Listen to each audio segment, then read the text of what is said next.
Bonjour à tous et bienvenue dans ce nouveau numéro du web journal SFR du Grand Raid 2015. La journée du vendredi, c'est toujours la plus intense avec la diagonale qui bat son plein. En effet, les grands raideurs se sont élancés hier soir depuis Saint-Pierre avec un objectif en tête, rallier le stade de la Redoute. En ce moment même, la bataille continue de faire rage. On vous plonge tout de suite dans l'ambiance des premières heures de la course. Toujours aussi grand, toujours aussi beau, le départ de la diagonale, c'est un événement à vivre.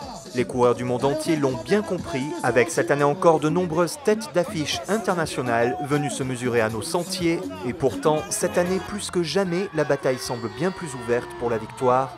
Exit en effet les deux derniers grands vainqueurs, Kilian Jornet et François Den, ce genre de champion capable de prendre une avance considérable dès la première moitié de course. Et cette première partie de course a en effet régulièrement rebattu les cartes. À Domaine Vidot, au 15e kilomètre, c'est Jean-Hugo Waro, le créopolitain, qui s'est offert le plaisir de pointer en tête. Plus haut, à la forêt de Notre-Dame-de-la-Paix, c'était au tour de Yannick Seri, mais le Réunionnais n'a pas tenu au-delà du Piton Textor. Plus discret et sûrement plus expérimenté, les vrais animateurs de la course ont attendu un peu plus pour abattre leurs cartes. À l'image d'Antoine Guillon, l'homme aux 8 participations et 7 fois le top 5 bénéficie peut-être cette année d'une ouverture pour enfin remporter cette diagonale qu'il aime tant. Encore 5e à Silos, Antoine Guillon a traversé Mafat en tête. Même son de cloche pour Iker Carrera, moins expérimenté et sûrement plus revanchard après ses deux abandons en 2012 et 2014. L'Espagnol a lui aussi traversé Mafat dans le trio de tête. Un trio complété un temps par Freddy Thévenin, le plus expérimenté de nos coureurs pays. Chez les femmes, tout portait à croire que Nathalie Mauclair pouvait s'offrir un triplé historique. Si elle a bien pointé en tête, en première partie de course, elle a rapidement été rattrapée par Émilie Lecomte, la formidable vainqueur de 2012, avec une belle 10e place au scratch, qui connaît bien, elle aussi, les sentiers de la Réunion. L'expérience des deux Françaises n'a toutefois pas suffi pour contrer Núria Picas. Pour sa première participation, l'Espagnole a rapidement su s'imposer. À Mafat, elle était seule devant, avec plus d'une demi-heure d'avance.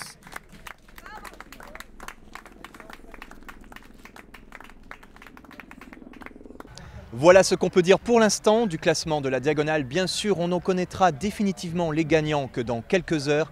Une chose est sûre, en revanche, c'est qu'on connaît déjà ceux de la Mascareigne. Derrière moi, ces coureurs sont en effet partis depuis 3 heures ce matin de Grand-Îlette sur cette 3e épreuve de 64 km. Ces arrivées, elles vont continuer jusqu'à ce soir. On vous montre tout de suite quelques images de la course.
Voilà, c'est terminé pour ce 3e web journal SFR du Grand Raid 2015. On vous donne rendez-vous demain pour le prochain journal.